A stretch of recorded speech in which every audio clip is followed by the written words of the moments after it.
Daftar DPO-nya yang tersisa mana?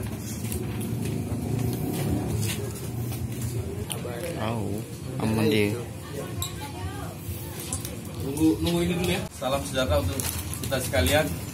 Hari ini sengaja kami mengundang teman-teman media sekalian terhadap sebuah ungkap kasus yang hari ini telah kita lakukan. Masih ingat nggak peristiwa tanggal 22 November 2017? Tepatnya di gudang PT Wix. Ingat ya? Sebuah tindak pidana curas atau perampokan yang mengakibatkan ya, salah satunya adalah hilangnya senpi. Ya. Saksi hidup atau korban masih ada saat ini bertugas di Sat Brimob ya, di Petanang.